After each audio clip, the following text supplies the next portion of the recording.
Right now, we're in a situation where the rest of the 21st century is a jump ball. The fight is for what's going to be considered the normal running of the United States in 2180. That moment doesn't last forever. Someone will set the tone. And so the question is, can pro-democracy movements get themselves in formation in time to catch that ball and set the tone? A lot of things in American politics feel unsettled right now. Assumptions and norms about how the political system should function are breaking down. Unfortunately, these broken norms include safeguards for democracy and for the rule of law. But disruption also presents opportunities to create something better. So today, during this time of upheaval, we're asking some fundamental questions about how democracy functions and how we could make it work better for all of us. You're listening to The Context.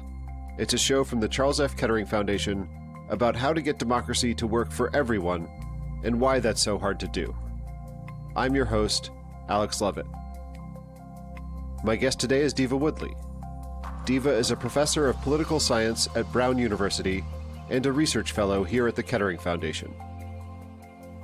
Deva says many Americans are wrong about the fundamental nature of democracy. To her, the heart of democracy isn't in the ballot box. It's in the social movements where people discover mutual interests, imagine political alternatives, and build the social networks that make them real. And she's here today to tell us what we should do, what we must do, in this precarious moment.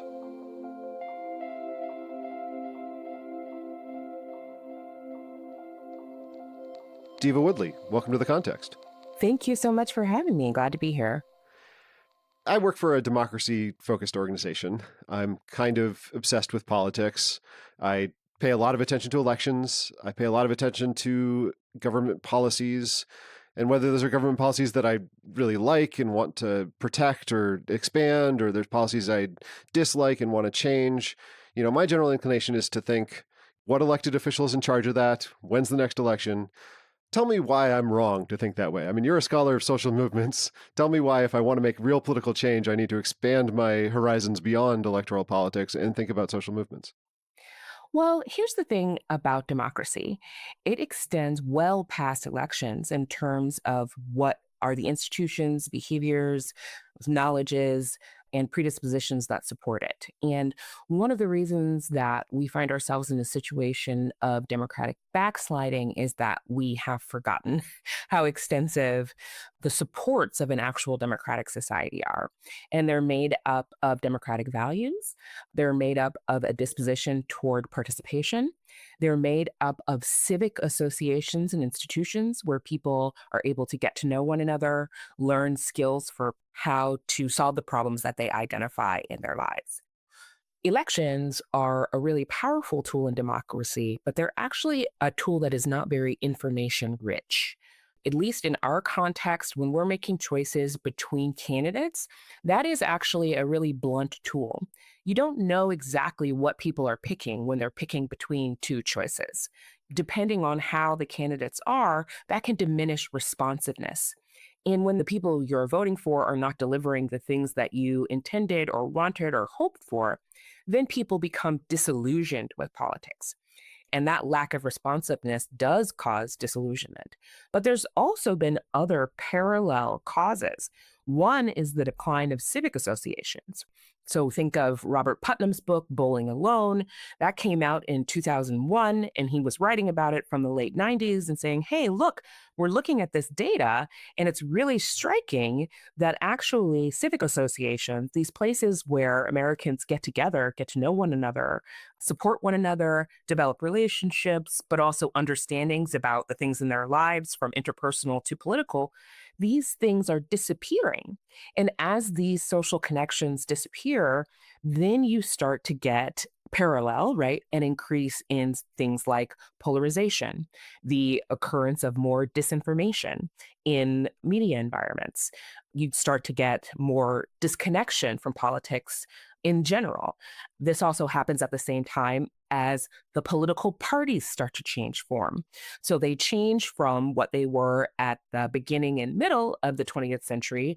They were these organizations that organized people in neighborhoods. The parties had outposts where people made decisions in local communities that filtered up to the national parties. And that started to change for a more centralized system in which party leaders really weren't conducting a civic organization that was organizing people from the ground up or from localities to the national level. Social movements also changed, right? They changed in a similar way to the parties. As, for example, communications technology, right, the internet and then social media came online, social movements realized that they could mobilize large numbers of people using these really powerful communication tools, but that they were less focused on organizing people locally in smaller, more long term member based chapters. That really matters because that connection, that sustained relationship over time, is actually what gives social movements the most power to demand responsiveness from representatives. So, what you have are large mobilizations that then don't get the level of responsiveness that you would expect from mobilizations of that size. But it's because even though these mobilizations have the size, they do not have the power of previous movements. There's a lot of stuff there I'd want to follow up on, but among them, you mentioned Robert Putnam's book, Bowling Alone. So he's talking about a range of civic organizations there, but the one on the cover of the book is bowling leagues. Yeah. And a bowling league is not exactly a social movement. And then at the other end of the spectrum, you're talking about formal political parties, and a political party is maybe not exactly a social movement. So can you help me understand, what is a social movement? I mean, these boundaries may be a little blurry, but, what would you point out and say, this is a social movement? A social movement is a political formation that is formed for the purpose of influencing governance and decision making. But you're right, the boundaries between these things are porous. So a bowling league is for bowling. But if the bowlers in the league turn their attention to, for example, a local political issue, they want to get a stop sign put up, they want the school board to do something else, they want to elect or support a congress member from their district, then their social connectedness turns into a political connection. This is the same thing that can happen with religious institutions, right? Churches as meeting spaces, they're there to engage in their worship, but at the same time, they're a place where people make social connections. And then they can turn that sort of power of their social connection to whatever task the members want to. What has happened in the 21st century is that people will often gather around a cause, something that they feel deeply. They can talk about that cause, both in person, but often online, but they're not necessarily rooted in those longer term associations that are going to meet, get together, support one another, deliver information, have arguments, whether or not they're focused on a particular political goal. It's hard to continue to take those kinds of political risks when you don't have that underlying social support that helps you to be resilient over time, to both press your demands with the people who are supposed to be your allies, but also protect you from the people who are your opposition and are trying to stop you and slow you down. So the social movements you've studied most closely, which include the LGBTQ plus rights movement, the fight for a living wage, Black Lives Matter, those are all from the left. But you've also said that social movements are also a factor on the right. Is there anything that makes them a better strategy, a more effective strategy for any particular ideology? No, social movements can be effective from anywhere in the spectrum. I do think that there's a difference between democratic and anti democratic social movements. But regardless of whether a social movement is democratic or anti democratic, it can be effective. Do you think it makes sense to think of MAGA as a social movement? Yes, 100%.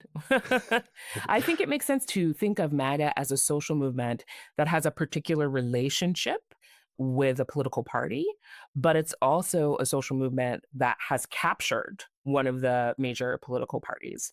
And we all sort of watched this happen. In 2016, Donald Trump, then candidate Trump, was not someone who was sort of raised in the Republican Party. He had not held office as a Republican before, but he developed a base.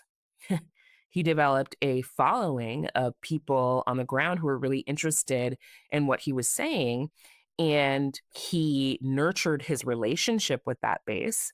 And over time, now we're a decade out, over time, that base became strong enough, extensive enough, and diversified enough in terms of it's not just the people who were sitting at home listening and heard something that they connected with, but it's also people now who have civic skills of various kinds, professional skills of various kinds.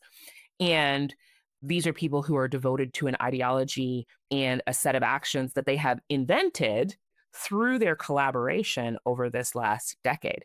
That is exactly what a social movement does. That is exactly what a social movement is. And it's not captured by the party, and it's not loyal to the Republican Party either. which gives it some power over the party. It gives it a lot of power over the party because this movement is willing to watch the party lose. And we saw in the beginning, right, like in the sort of first 5 or 6 years, certainly during midterms, we saw, right, candidates who were MAGA candidates be in primaries with more traditionally Republican candidates and lose. They would win the primaries and then lose the general elections.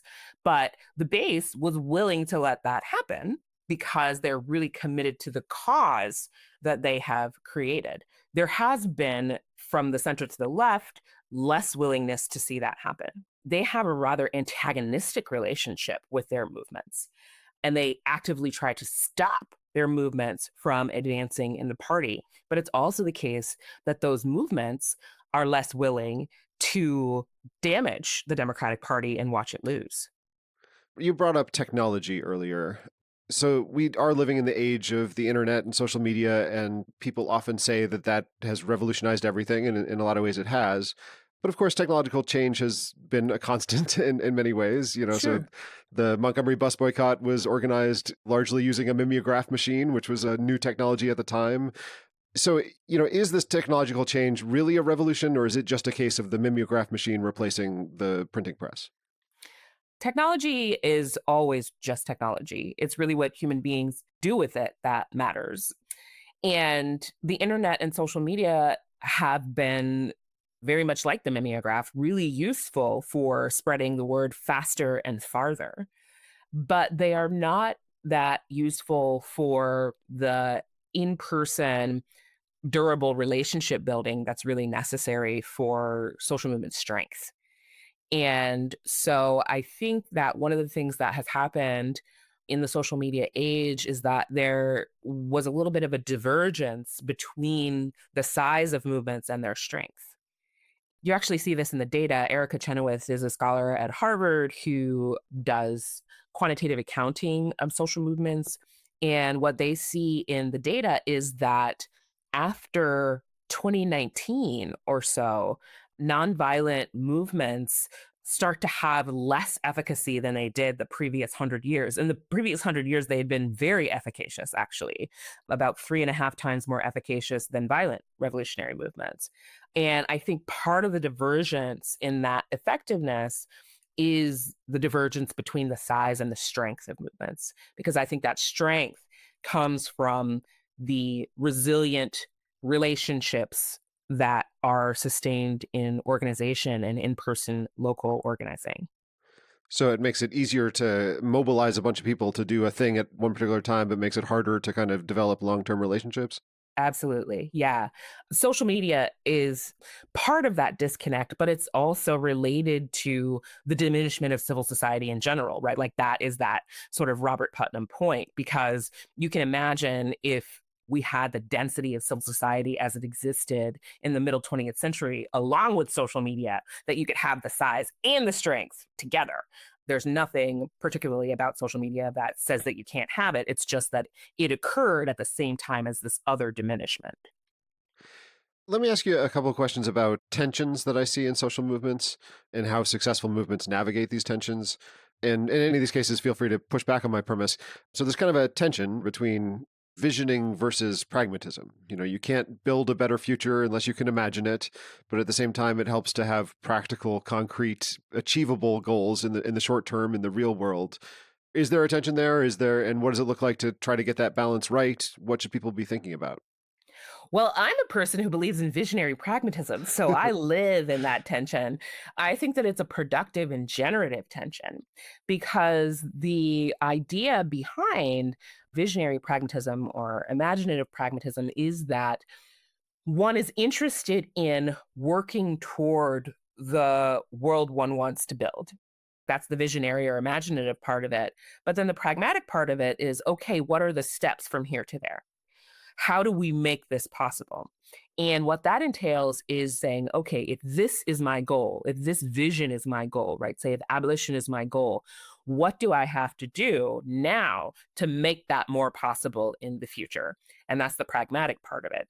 So I think that thinking through the kind of parallel institutions that you need to work towards, for example, abolition, is something that is quite pragmatic, whereas the state of being, that is being in a world that no longer incarcerates people, but instead tries to provide people with what they need and prevent harm, is the sort of visionary part of it. Well, but it's a challenge to keep that long-term goal in mind if it feels far away. So you're talking about abolition in the terms of abolishing the carceral system. A couple hundred years ago, people talked about abolition in terms of abolishing slavery. In both those cases, when the movement started, the end goal felt very far away. And people might have to think, this is something that I might not see in my lifetime. This is something that maybe my children and my grandchildren are continue to have to fight for. Yeah. What does it take to kind of maintain fortitude in the face of that? What it takes to maintain a commitment to a vision of a world that you are working to build but might not see is to be in community with other people who also share that vision as you do the work. But also, it is about in between steps. So even if you don't get to see the world in which the carceral system as we see it and have it today doesn't exist, you do get to see a world in which you have an alternative to calling armed policemen for wellness checks. You do get to live in a world in which you cease to increase the police budget and instead put that money into social workers who will work with youth who are on the street or people who are having mental health issues or people who are experiencing homelessness. The visionary pragmatism, the imaginative pragmatism, what that means is you're really planning out the steps from here to there so that even if you don't get to see the end state, you know that you're making progress on those steps. Well, let me ask about another potential tension, which is if you're fighting against some kind of exclusion or oppression, it helps to have a real sense of how that's playing out on the ground, what is happening to people. Yes. But it also can help to have a broader understanding of the problem, to have kind of a theory of change. How do movements maintain that balance between the big picture and a grounded understanding? Movements are very intellectual spaces. So people are always maintaining that balance. People are always talking about ideas. People often do reading groups or study groups. Movements have texts that they work from and with. They often invite scholars and intellectuals to sort of talk to them so then that they talk to each other. I don't think that's a tension. I think that that's something that movements just do because the work of movement really is the work of trying to make other ways of living possible. And so that's always theoretical work at the same time that it's practical work. I mean, that's the term praxis emerges out of that reality, right? Like, and movements are praxis. So they are theory and practice together. All right, let me ask you a few questions about the specific political movement that we're living in right now. We're seeing a lot of protest activity opposing actions of the Trump administration. How do the actions of the last year or so compare to the scale of previous protests? Well, I think that there's been a regrouping in the last year. And I think that protests have become more localized and less centralized. So if you notice in the No Kings protests, if you notice in the protests that have taken place around various kinds of actions from the Trump administration, they have been frequent and numerous, but more dispersed than has been common in the past. So this seems to be a deliberate choice on people's part. They will stay in their town of Lowell, Massachusetts, instead of traveling to Boston. And this is partly to make connections with people in that place, to make themselves visible to one another. And that's something that builds morale in addition to building interpersonal connections.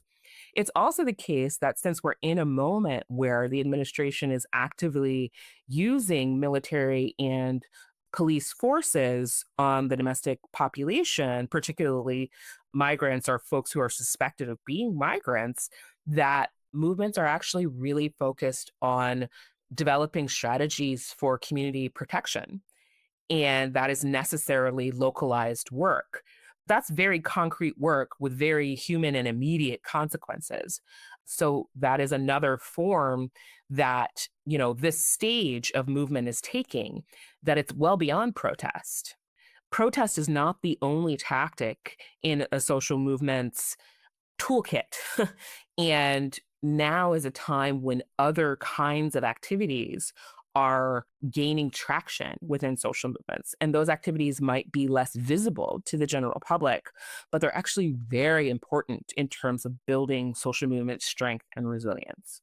And can you just lay out what those activities are? Sure. Getting together and forming mutual aid groups, getting together and forming contact trees. So, who you call when such things happen, getting together and developing information networks so that you know what's going on in your locality, who may be there, what they may be doing. You're able to distribute that information really fast, getting together and educating the public about their rights, about what they can do to protect their communities. Also, coordinating economic non cooperation. That is a very powerful tool, which has actually not been used as effectively in the 21st century as it was in the 20th century. That's something that we are seeing more of. You see that in a kind of distributed manner in terms of, where people are declining to buy and where people are buying. So I think the most sort of popular example of this is the Target boycott, where people sort of broke from Target to go to Costco, sort of. And we see these kinds of economic non cooperation strategies gaining traction and actually having impacts in a way that they really haven't for a number of years. That muscle for economic non cooperation is one that really needs to get built up, because that's one of the most effective ways to counter decision makers or people with power. It's those kinds of long unused or less used muscles that are getting a workout right now. And that's in part because the political environment has changed so much that people have really come to realize that not only is protest dangerous, right? It has a risk, but it's less effective than some of these strategies where you're strengthening the connections in your community and the ability to protect yourselves. So you've studied a lot of recent social movements, and I think you and I and those social movements would all agree that the United States has not been perfect, has not fully lived up to its promise of being an inclusive democracy. But nevertheless, there has been, in general, in this country, broad protections for free speech, protest rights. Do you think that those things might come under more attack in the near future? And if so, do social movements need to look different? They have already come under more attack, and I expect that, yes, they will continue to come under more attack, and therefore social movements will look different. I think that the sort of proportion of which tactics are used when are going to be different. We're still going to have protests where people gather in the street to make a statement, partly because it's a way for people to get together and be visible to one another. So that is a good thing. But it's also the case that building up the power to run for local office, to become decision makers in your locality, but also to develop these kinds of parallel institutions like the various different kinds of ice watching and ice melting organizations that have sprung up. And I don't know if you know what those are, but Ice Watch are kind of like neighborhood watch organizations that keep their eye out to try to spot when immigration authorities are in their neighborhood. And then ice melting is a series of tactics that's meant to peacefully antagonize immigration officers. So that can mean like following behind them and singing songs, marching in parody behind them, just things that are meant to sort of like antagonize and make unpleasant their presence in your locality. So those kinds of tactics and organizations have already sort of popped up, and I think that they're going to proliferate because that's the kind of thing that people need right now. In addition to mutual aid organizations and networks for people who lose their job for speaking out about various kinds of things. So thinking about, do we have funds to support those people? Do we have networks where people can get jobs in other places? In the interim, can we have meal trains so that they don't have to worry about the cost of feeding themselves and their family, right? Like those are sort of mutual aid tactics also that started to actually become reinvigorated during the pandemic, but that have been really revived for movement purposes now as well. So, and that kind of thing is less visible than a protest, but probably, I was going to say, probably more important and certainly just as important because those are the kinds of things that actually create those kinds of civic connections that allow people to be resilient, but also it is the support and the fundamental context in which people who want to be self governing are able to say no. I mean, that's the context that allows people to say no, even if that puts their job in danger, to say no, even if that might mean that they get arrested, to say no, even if they'll be antagonized in various spheres online. That civic infrastructure, if you know that there are people who are going to provide you with bridge funding or try to help you get another job or connect you with a lawyer or make sure your family is fed if you're not there. Like that is the kind of support that allows people to say no and mean it. So, all the things you're talking about protest, economic boycott, mutual aid, information networks those are all nonviolent, peaceful modes of movement building.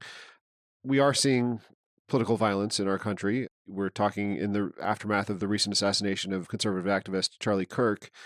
And in the aftermath of violent events, people often blame rhetoric. Hmm. And so a violent act can be used to try to discredit nonviolent speech, nonviolent protest. Do you have any thoughts on how to address that challenge? I think it should be rejected outright. Um, Rhetoric that does not incite violence, that is, rhetoric that does not actually call for violence, but is instead describing the political position of your opponents, is not violent speech. It's not violent speech, even if it's not polite. And so people who are seeking to discredit nonviolent speech for whatever reason should simply be turned away, right? And say, look, we're going to name the things that we see, and we can name them as passionately as we want to name them. Instead, I do think that we should look at what seems to actually enable and generate the lethal violence that we see. And that appears to be a level of social disconnection, at least in person disconnection from other people, and radicalization online, and access to high powered weapons. Those are the things that cause the lethal violence that we see. Unfortunately, the murder of Mr. Kirk was the 46th school shooting since January. And then the 47th took place minutes later. And so I don't think that we can blame political rhetoric or speech for what seems to be the result of social alienation combined with high powered weapons. But how should we react? How should social movements react when others make that argument? I think that we should say that you're wrong. Like, that's the thing. I think that social movements and generally speaking, people from the center to the left have to be able to simply stand on their convictions and say you're wrong. Part of the sort of political culture on the center to the left that has to change is that it is not the case that you have to concede every point that is made by opponents. Sometimes those points you can just say, you're wrong. This is not correct. This is not a valid argument. And so I think that that should be the response of people who are trying to name this particular political environment, who are being accused of inciting or fomenting violence when they're not. I think that they should just simply say, nope, we're not doing that. Like we're not doing that, and it actually doesn't appear to, have motivated anyone who's been involved. So this is a red herring, and we need to focus on what has really caused this violence. And I don't think there has to be any apology for naming the political circumstances with urgency and passion, as you may see them. Earlier, you said that MAGA is a social movement as well. Yes. So in some ways, we're talking about kind of two countervailing social movements. Yes. Does that affect how we should think about it at all, or is that just sort of how it's always been? I don't know if it's how it's always been, but it is certainly how it is during what are called critical junctures. So we are in a unique period because the institutions that are supposed to carry out the smooth functioning of society are all in disarray. Right? Like they're not high functioning right now. That's part of the reason why you have movements that are so active, right? And you have so many of them is because movements are really trying to focus our attention on deficits in our regular institutions. They're trying to call attention to and make up for non-responsiveness of various kinds of the kind of regular institutions. And so you have two sort of countervailing movements who are really trying to shift what's going to count as the normal or the steady state, right? That carries us through the rest of the 21st century, right? Like that is what the fight is now. The fight is for what's going to be considered the normal running of the United States in 2180. MAGA has its vision that's really clear and very well coalesced and written down. And that's a pretty recent phenomenon, right? Project 2025, that's something that has been done in the last basically 5 years. And that is really people who are from disparate movements getting together and writing a coalition document. That is what that is. And so the challenge is for people who oppose that vision to get themselves together and figure out what they want it to be. Because right now we're in a situation where the rest of the 21st century is a jump ball. And that moment doesn't last forever. Someone will set the tone. And so the question is, can pro-democracy movements get themselves in formation and array in time to catch that ball and set the tone? One more question. I think I have some sense of what you're going to say here based on what you've said already, but tell me anyway. So I'm pretty interested in politics. I'm pretty worried about where we are right now. Yeah. And there are causes I feel passionately about, including democracy. I've been to some protests, I've marched and I've waved signs and I've chanted, Yeah. I've contacted my representatives, I've changed some of my shopping habits, but it's hard for me to feel that I'm having an impact. What advice would you give to me about what I can do to have more of an impact or to feel more confident that I'm having an impact? I would say get together with your people. That's what I thought you'd say. Find some people. Yeah, that's the only answer. All the other things that you're doing are important, and people should certainly do them as they're motivated to do them and as they can. But the most important thing is to get together with others. And if it feels too intimidating to get together with others in a specifically political organization, you can get together with others in a civic or social organization, so long as you're creating those relationships of support that can carry you through a number of different situations. So if you have your book group, if you have your parent dinners or mom dinners, if you have your gardening association or cooperative, if you have your tabletop gaming group that meets regularly, whatever it is, don't be isolated. Get together with your people, because the thing is that as circumstances change, those people and those relationships and the information you're able to share with one another and the ways you're able to be connected can become useful, essential, and political. That's one of the reasons that authoritarian regimes often try to stamp out civil society, is because in the end, any kind of social connection that is durable and resilient and not dictated by the regime can become a political power.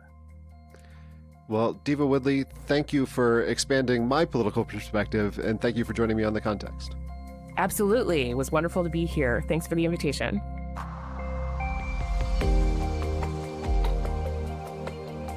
The Context is a production of the Charles F. Kettering Foundation. Our producers are George Drake Jr. and Emily Vaughn. Melinda Gilmore is our Director of Communications. The rest of our team includes Jamal Bell, Teo Clyburn, Jasmine Olari, and Darla Minnick. We'll be back in 2 weeks with another conversation about democracy. In the meantime, visit our website, kettering.org, to learn more about the Foundation or to sign up for our newsletter. If you have comments for the show, you can reach us at thecontext@kettering.org. If you like the show, leave us a rating or a review wherever you get your podcasts, or just tell a friend about us. I'm Alex Lovit. I'm a senior program officer and historian here at Kettering. Thanks for listening. The views and opinions expressed in this podcast are those of the host and guests. They are not the views and opinions of the Kettering Foundation.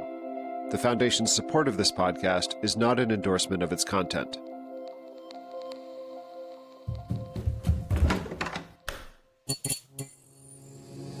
This podcast is part of the Democracy Group. Let's face it, our democracy is facing fundamental threats. Many of our government's critical checks and balances are being dismantled, challenged, or outright ignored. I'm Simone Leeper, host of Democracy Decoded, a podcast from Campaign Legal Center. This season, we're focused on specific weak points in American democracy, how they're being exploited, and the innovative solutions that can reverse this downward spiral and strengthen our nation. Look for Season 5 of Democracy Decoded wherever you get your podcasts.